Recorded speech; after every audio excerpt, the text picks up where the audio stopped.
This is Gene Thorpe from Little Red Rooster TV, and today I'm here with John Patton. A lot of people know him on stage as Johnny Patton. Been around the Sacramento area for many, many years in many successful bands. And John, how are you today? Doing great. All right. I'd like to know, how did you ever get started in music, if you wouldn't mind? That's a long journey. So my mom was a piano player, and we were brought up in church, and my mom was always the piano player at church. And I have two sisters and a brother. I'm the youngest of the family. And my sisters sang. Mom played piano. Dad played guitar. Wow. My brother played drums. And then there was me. and because I was very small, so I was brought up in a very musical family, and that's really how I got started. So how old were you when you first started taking lessons? Well, I started playing piano well before I started taking lessons. Oh, I see, because so you were around it all. Yeah, because Mom was playing, and she taught piano lessons, and it was a requirement in our family to practice a half hour a day, you know. Well, that so is a all good of us, requirement. all of us played piano. My brother leaned toward the drums, but both my sisters play and sing. So Mom would play, and my sisters, they would travel and sing. I'd always be in the row of a church or whatever ceremonies. So when that was going on, when they were on stage, I finally caught on to at a very young age, probably 5, that I could pretty much do anything I wanted, and they couldn't stop me because they were up there singing. Right. Oh my gosh. All right. So then when did you actually ever start taking any lessons? So I started playing around 5 years old. 5, 6 years old. I think I started taking lessons maybe when I was in 2nd grade, so 7 years old. And right at first, was trying to learn from my mom. It's just really hard to teach your own child. Yeah, I bet it is. And so she had met this lady through some conversation, Mary Bortko, who was from England. And she had me start taking piano lessons with her. And any connection to Peter Pan somehow? So Mary Bortko was Mary Martin's first cousin. Yeah. So she came from. When she was in England, she became a teacher, actually, and taught theory. She studied with the University of London Conservatory. And she had worked herself up to being a professor. She married a gentleman at McClellan Field here in North Highlands, California. And so they had to move out here. So she did an understudy group out here. And so her students were actually learning theory for piano lessons along with learning piano, and it was all classical stuff. And wasn't it some kind of a different philosophy than American teachers would teach? It was like a English philosophy or something like that? Yeah, so when I went through it, in fact, my sister, Darlene, found that we have some certificates that when we graduated a class, and I didn't have any idea. I thought it was a music lesson. I did know I had to do theory and learn Italian, French, and German for some of this stuff, but it was just a normal thing for a 2nd grader, really. I mean, because everybody did it that was a student of hers, including my sisters. Gotcha. Yeah, my mom also took from her. Yeah. From Mary Bortko. Wow. And so not just playing, so we had to learn to sight read and do classical music and do the theory behind it. The theory behind, so it's the only thing I knew was from the Conservatory of London, so European values, which they teach the alphabets. So key of A, B, C, D, E, F, G, A, B, C, whatever note you start on. And so in this case, if I was playing in the key of C, there's no sharps and no flats. But I didn't know it as a number system, I only knew the letters. Well, you are very good at music theory, I'll tell you.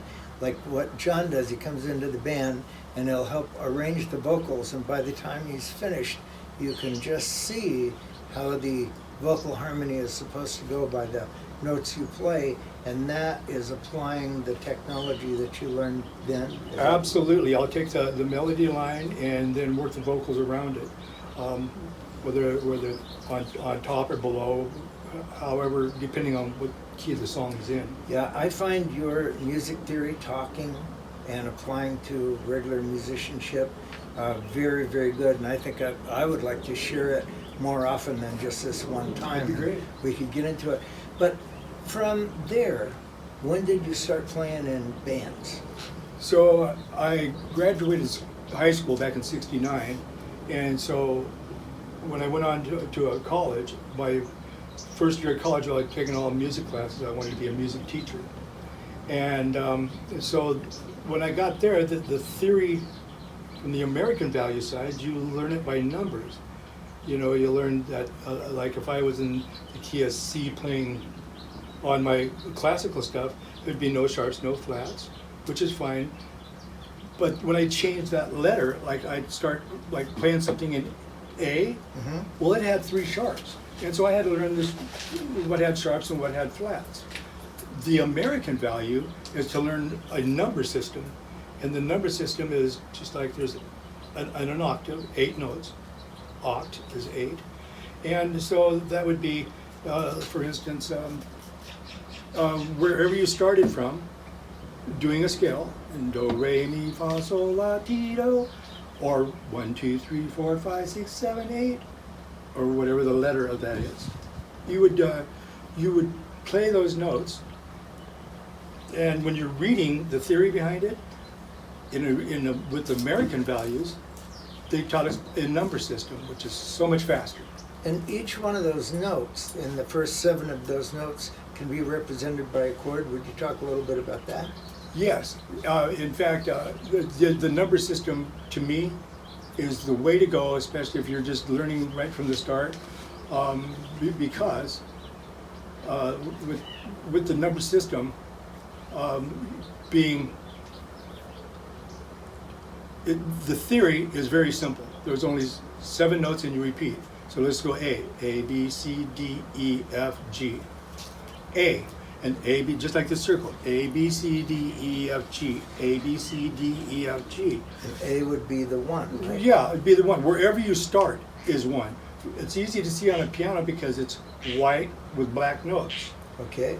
When I do the rule behind theory, and the reason the theory was made as a piano, that's why there's no black note between the E and F, and there's no black note between the B and the C. That's because in a scale, they are all whole steps for each note, no matter what instrument you're on, except between 3 and 4, and 7 and 8. That's why between, in this case, starting in C with no sharps, no flats, there's no flat between E and F.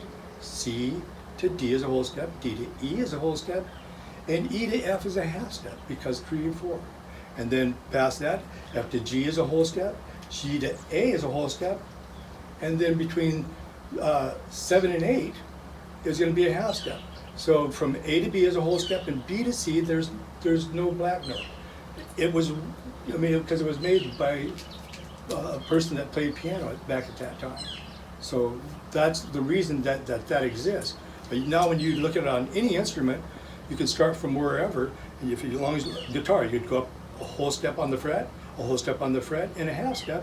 Well, you can play a scale no matter what instrument you pick up. That's how much the American value made it that fast. That's great. So now if they were chords, 1 would be like a major chord. What Yes. would 2 be? Okay, so again, I'll reference the piano. When you're playing a chord, is actually defined of anything that has 2 or more notes. And that's the chords I'm talking about have 3. And you would always use the odd number. So wherever you start on 1, and you go through your scale, 1, 2, 3, 4, 5, 6, 7, 8.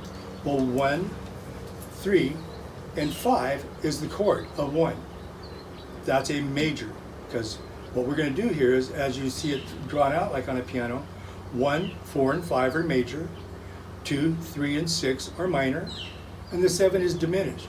That's why when you're playing in the key of C on a piano and you're just going up notes like this, doing every other note. They already automatically They're make it they're be that stacked way. exactly like they were going to be. Yeah. Now you could change to another key in the number system, and you're still at 1, 4, and 5 are major, 2, 3, and 6 are minor. However, if you learn the alphabet way, when you switch from C and you went, let's say that you went to the key of G, well, it's going to be G, A, B, C, D, E. Well, remember that E and that F? Right there, that's between 6 and 7. Well, that's supposed to be a whole step. You have to change your alphabet note, so that would be an F sharp. There's one sharp in the key of G, and that's why. Wow. And how do I know if it's sharp or flat? Flats are found if you go up from your starting point, C in this case, and you went up 4, that's going to be 1 flat. That'll be C, D, E, F is 1 flat. And then F, G, A, B, it's a B of some sort. It's a B flat. And every time after the F, if you're in flat chords, you always start on a flat, always. And on the sharps, you start actually on the, until you get up to about, say, 6 sharps, is the only time you'd have to say sharp after them. So the alphabet, you have to keep changing the letters. Number-wise, you don't. That's the benefit. That's great. Well, it looks like we're in music theory land right here. Yeah. And it looks like it's going to take a little bit more time than Yes. this one time. Would you like to come back and do a little bit more? That's great. I'll bring a little chart, and that way you can see Wow, it we like can- more on a wheel, okay. so that you just see music revolves. I mean, it's magic when you can hear it for myself and other peers that I have, other musicians. What keys it in? They can say A, G, D, whatever. Everybody in the band knows it's what are the chords, and everybody will say numbers, because that's usually how you can signal real It's fast. funny because G, E, C, D, they're all the same syllable. Mm-hmm. So anyway, yeah, I'll tell you what, I think this is going to be a great value. Listening to John Patton talk about music theory is very enlightening for a musician because he is one. And so this is Gene Thorpe and John Patton, Little Red Rooster TV, episode 1 of Johnny Patton and Music Theory, and finding all about what's going on in those notes. Signing out. Thank you.